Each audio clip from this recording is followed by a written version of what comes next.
guys, welcome to the Cobra's Den. And what have we got today? Well, this is one of my favourite collections and another collection which is a follow-on to that. So what is it that we're talking about? It's the Queen's Beast and the Tudor Beast. And the reason this video is coming out now is because there's just been a new release of the Tudor Beast, but in a proof. So it's a proof one. And we're going to have a look at that today. But first we're going to talk about the Queen's Beasts, which are all this side and all along the bottom here, the complete set. And it is, without a doubt, my absolute favourite collection from the Royal Mint. I mean, the Perth Mint and many others come out with a lot of collections now, which are better than ours, like the Dragons or the Kookaburras. I mean, there are so many now. But to me, the Queen's Beast still outclass them all. And on this side, we have the bullion side of the Tudor Beasts, which have come out so far. So we're going to take a closer look at them. Then we're going to have a look at the proofs on the Tudor Beast side. And then we're going to unbox the latest release from the Royal Mint in the Tudor Beast series. So we'll start with these here, and my all-time favourite coin has got to be the Completer coin, which came at the end of the series of the Queen's Beast. Now, as the Queen's Beast completed, and that was a series of 10 coins, everyone thought that was the end of it. But then the Royal Mint came out with a coin to supersede the whole series, and it was basically the Completer coin. And the Completer coin had every one of the 10 beasts around it, and therefore was called the Completer coin as it completed the Queen's Beast sets. I managed to get that in a 1 kilo, a 10 ounce over here, and then further down I'll show you some more. But let's have a quick look at the complete Queen's Beast series. So this series started with the Lion of England, and that was the first of the Queen's Beast series. And it moved on to the Great White Greyhound of Richmond, and then the Yell of Beaufort, which you may have seen in the Tudor Beast. We then had the Red Dragon of Wales, which is probably one of my favourite coins, and then the White Horse of Hanover. We have the Completer coin in the middle, but that was at the end, as I said before. And then we had the White Lion of Mortimer. And then we had the Unicorn of Scotland and the Griffin of Edward. This became one of the most expensive coins, more so in gold, but in silver as well. And then we had the Black Bull of Clarence, and finishing off with the one I can never pronounce, which is the Falcon of Plantagenet, I believe. That was the final one out of the 10.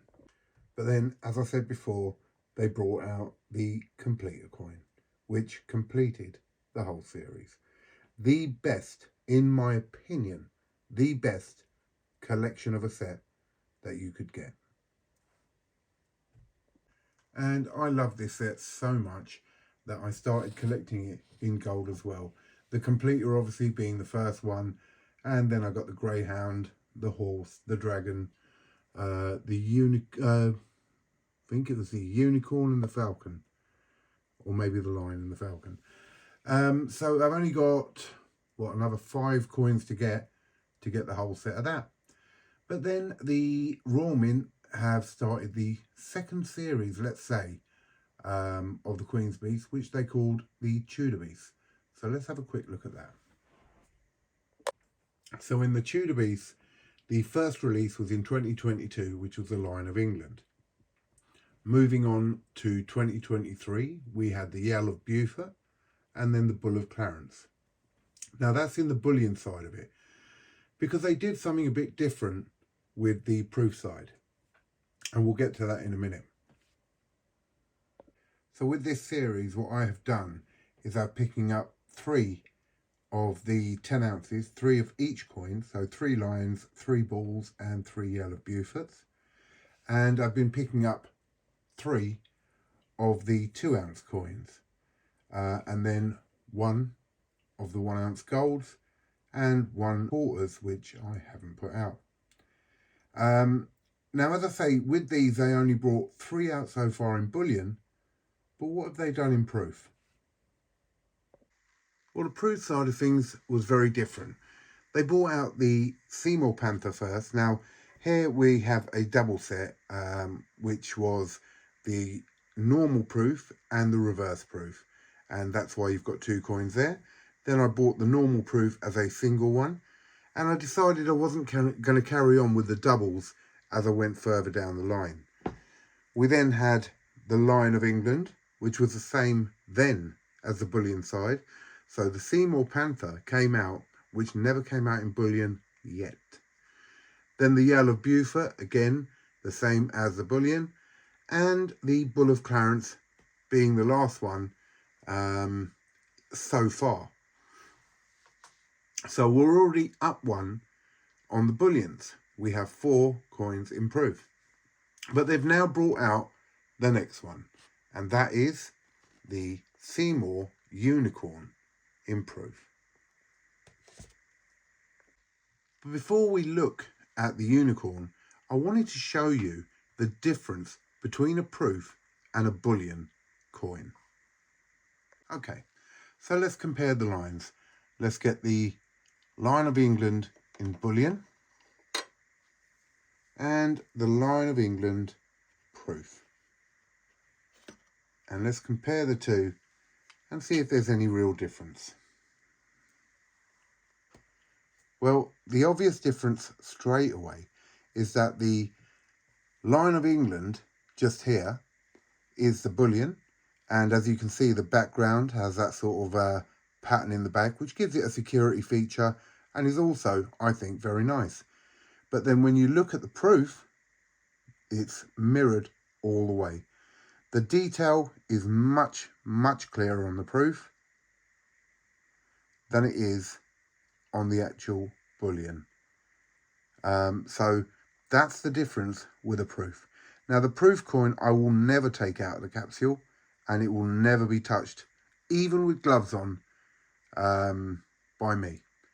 So if I was ever to sell it, whatever someone else does is a different matter. But for me, that's never going to happen. But there you go. That gives you a little comparison of how clear these are. Even on the shield, if you look at the shield there on the proof, how much detail is in it. And then look at the shield on the bullion. Still very detailed, still very nice. But I think you've got a lot more detail on the proof. So let's open up the Seymour Unicorn of Scotland. Or no, it's just called the Seymour Unicorn. It's not even of Scotland. Let's open it up and have a look. Now, as we open up the box, I do this very carefully because the box also adds value to the actual coin. And the first thing we see is we have a booklet, and that comes with all the proofs. And then we have our classic Royal Mint insignia and the black box. And as we open it up, we have the certificate of authenticity, 770. I'll open it up and see the total mintage in a moment. And then the coin in there, which is a proof. So let's have a look at that certificate and see what the mintage is on these proofs. Now, if I do this right, I will have a complete collection with this set of the 10 ounces, the 2 ounce silvers, the 1 ounce golds, the 1/4 ounce golds, and the proof coins as well. So looking at the figures here, we have a total mintage of 5,500, of the limited edition presentation, which is this one. A maximum mintage of 6,260, because they do have the double ones as well. And it is 1 ounce proof, 3 nines fine, silver. So there you go. That's the figures on the coin. And here is the actual coin. Now, compared to some of the others, I quite like this. I like horses anyway, but it's very clean, it's very nice, and as I say, we haven't seen it in bullion yet. The only trouble I've found with these Tudor coins is the way the beasts are sitting or positioned. This one may be a little bit better, but some of them just look really, really weird. So that's the 2024 Seymour Unicorn Proof Coin from the Tudor Mint. So there you have it, guys. That is the complete proof collection so far, along with the bullion coins and the complete series from the Queen's Beast.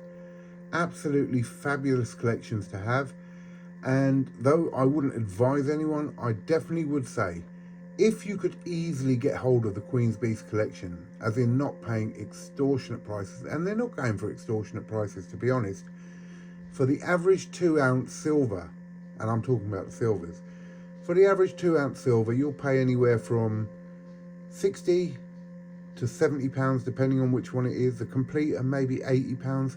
You shouldn't be paying much more than that for each coin, so it's well worth grabbing the whole series of the Queen's Beast bullion coins if you can. And I'm not saying everyone can, but it's just a beautiful series to have. As far as the proofs go, I started collecting them, and so I will carry on.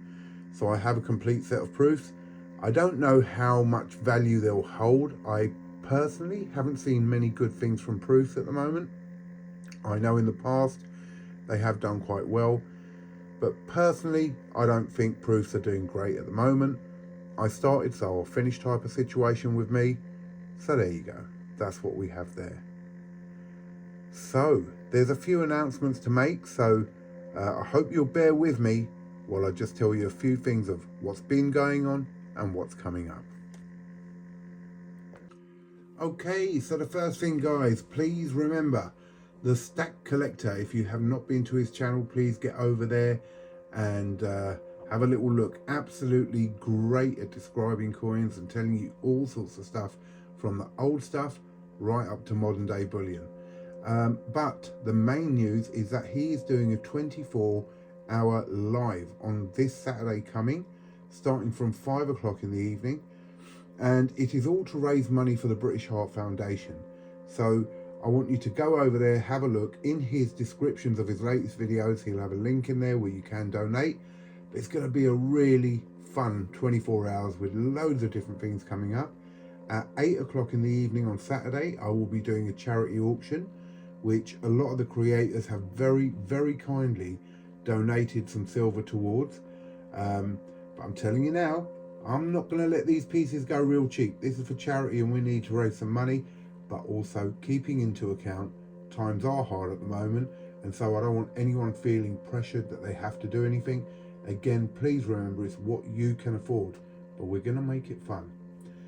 And then secondly, the auction, my next auction, which this will be the third main auction, is coming up on Friday the 3rd of November. And we have some absolutely fabulous pieces coming up in this one. This is going to be the biggest auction so far. And we have a very mysterious guest appearance. So looking forward to that one. So don't forget, this Saturday, please, if it, at any point from 5 o'clock on Saturday to 5 o'clock on Sunday PM, you can give a bit of your time to joining the Stack Collector on his channel for his live. Please do that. Give him some support. This is a massive undertaking he's taking. A lot of the creators are going to jump in and help out. I'll be there to help out all the way through. If you don't know the Stack Collector and you want to ask me anything about it, please feel free. And then Friday, the 3rd of November, we've got my big one, the massive auction with a load of stuff in it. And don't forget, please, you have to be a member of my channel to bid on the auction. You can come into the auction without being a member. You can chat on there. But if you want to actually bid for anything, you have to join the membership.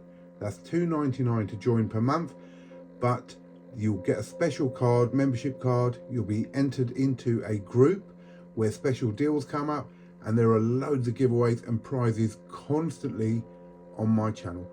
And guys, if you've enjoyed this video, please like, share and subscribe. This is the Cobra Stacker signing out from the Cobra's Den.